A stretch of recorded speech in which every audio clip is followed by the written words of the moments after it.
Hello प्यारे बच्चों, आज अपने बात करेंगे pair of linear equation in two variables. Class 10th का बहुत ही इम्पोर्टेंट चैप्टर है, unit 3rd chapter, pair of linear equation in two variables, और अपने इनको सॉल्व करेंगे, है ना। तो बच्चों, आप लोग जानते हो कि जो लीनियर इक्वेशन टू वेरिएबल्स में होती है उसकी जो जनरल फॉर्म होती है, general form of linear equation in two variable वो होती है ax plus b y plus c equals to 0। ये है जनरल इक्वेशन, है लीनियर इक्वेशन, मतलब जनरल फॉर्म है लीनियर इक्वेशन की इन टू वेरिएबल्स में। डन। और इस चैप्टर में अपने दो इक्वेशन लेंगे, एक जैसी दो इक्वेशन लेंगे, दो लीनियर इक्वेशंस लेंगे इन टू वेरिएबल्स के अंदर, और अपने इनको सॉल्व करेंगे, और सॉल्व करने के बाद इनके रिजल्ट्स निकालेंगे। और सॉल्व करने का मतलब एक्स और वाई की वैल्यू निकालेंगे जो इन दोनों इक्वेशन को सेटिस्फाई करती हो। लेकिन उससे पहले कुछ केसेस हैं। फर्स्ट केस ये है, मान लो दो इक्वेशन है आपके पास। एक इक्वेशन है a1x plus b1y plus c1 equals to 0, और जो सेकेंड इक्वेशन है a2x plus b2y plus c2 is equals to 0। ये आपके पास दो इक्वेशन है, ठीक है। a1x plus b1y plus c1 equals to 0, और सेकेंड है a2x plus b2y plus c2 is equals to 0। Right. तो यहाँ पर तीन केस बनते हैं। फर्स्ट केस ये है, केस नंबर फर्स्ट की बात करें, हो सकता है कि a1 ratio a2 is not equals to b1 upon b2। First case ये बनता है कि अगर a1 upon a2 is not equals to b1 upon b2। a1 means first equation के अंदर x का coefficient, a2 means second equation के अंदर x का कोफिशिएंट। इन दोनों का रेशियो y के दोनों इक्वेशन में जो कोफिशिएंट्स है b1 एंड b2, इनके रेशियो के इक्वल नहीं आता है।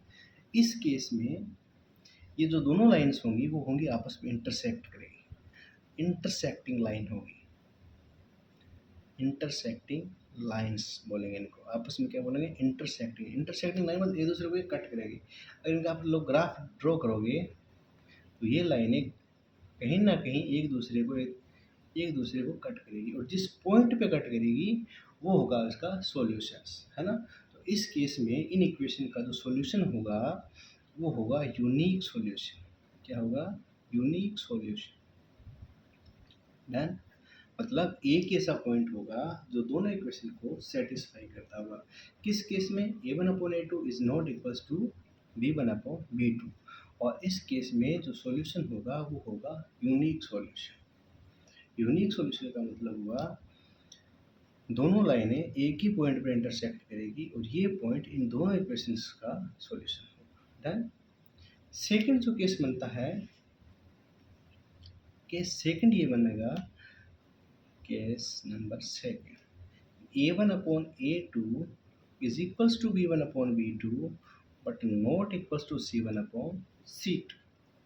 मतलब a1 और a2 का रेशियो b1 और b2 रेशियो इक्वल हो, बट ये दोनों के दोनों c1 रेशियो c2 के इक्वल नहीं हो। इस केस में जो दोनों लाइंस होंगी, इस केस में दोनों लाइंस, ये जो दोनों लाइंस है ये आपस में होंगी पैरेलल लाइंस। पैरेलल लाइंस, और पैरेलल लाइंस का मतलब ये होगा नो सॉल्यूशन। ऐसा कोई भी सॉल्यूशन नहीं होगा जो दोनों इक्वेशन को सेटिस्फाई कर दे। डन। अगर a1 ratio a2 equals to b1 ratio b2 but not equals to c1 upon c2। Done.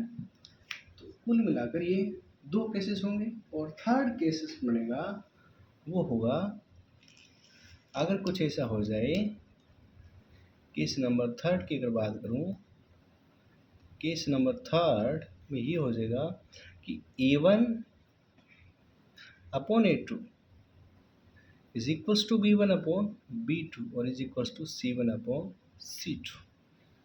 मतलब A1 अपॉन A2 इक्वल आ जाए B1 अपॉन B2 और इक्वल आ जाए C1 अपॉन C2। इस केस में lines होंगी आपस में होगी, उनको बोलेंगे कोइंसिडेंट लाइन्स। इस लाइन्स को बोलेंगे कोइंसिडेंट लाइन। और ये लाइन आपस में मतलब एक लाइन पे ऐसा मान के चलिए कि एक लाइन के जस्ट ऊपर जो दूसरी लाइन होगी उसको ओवरलैप कर लेगी एक तरीके से, है। तो जो नंबर ऑफ सॉल्यूशंस होंगे number of solutions these are infinite, many solutions मतलब बहुत सारे सॉल्यूशंस। डन। तो कुल मिलाकर 3 केसेस बनेंगे। First, pair of linear equations in 2 variable. तो जनरल फॉर्म होती है इस इक्वेशन की, वो होती है ax plus b y plus c is equal to 0। आपने 2 इक्वेशन ली, a1x plus b1y plus c1 equal to 0। Second ली a2x plus b2y plus c2 equal to 0। Firstly जो अपने को ये फाइंड करना है कि इनकी सॉल्यूशंस क्या होंगे। तो सॉल्यूशंस केस फर्स्ट बनता है अगर a1 ratio is equals to is not equals to b1 ratio b2। इस केस में जो लाइंस होंगी वो आपस में करेगी इंटरसेक्ट। क्या करेगी? इंटरसेक्ट, मतलब एक दूसरे को क्या करेगी? कट करेगी। और कट करेगी तो जो उनका सॉल्यूशंस होंगे वो होंगे यूनिक सॉल्यूशन। मतलब यूनिक का मतलब हुआ कि ओनली वन सॉल्यूशन, केवल एक ही सॉल्यूशन इसका होगा। डन। केस सेकंड होगा a1 ratio a2 is equals to b1 ratio b2 but not equals to c1 ratio c2। इस केस में जो दोनों लाइंस होंगी वो पैरेलल होगी। और पैरेलल का मतलब ये हुआ कि दोनों लाइंस का अगर आप लोग ग्राफ ड्रॉ करोगे तो लाइंस आपस में कभी भी एक दूसरे को इंटरसेक्ट नहीं करेगी। और इंटरसेक्ट नहीं करेगी इसका मतलब जो सॉल्यूशंस होगा वो कोई सॉल्यूशन, मतलब एक भी सॉल्यूशन इसका नहीं होगा। है? और केस थर्ड है a1 ratio a2 is equals to b1 ratio b2 is equals to c1 ratio c2। इस केस में जो लाइंस बोलेंगे इनको बोलेंगे कोइंसिडेंट लाइन। और इस केस में जो नंबर ऑफ सॉल्यूशंस होंगे वो होंगे मैनी, इनफाइनाइटली मैनी सॉल्यूशंस होंगे। ओके, ये बहुत बेसिक सा है। और इसके बेस पर आगे अब इनकी मेथड्स है, उनको सॉल्व करेंगे। जिसमें एक मेथड आता है इन मतलब इस पेयर को सॉल्व करने के 3 मेथड दे के क्लास 10th के अंदर। तो फर्स्ट है, जो मेथड्स की बात करें तो फर्स्ट आता है वो आता है ग्राफिकल मेथड।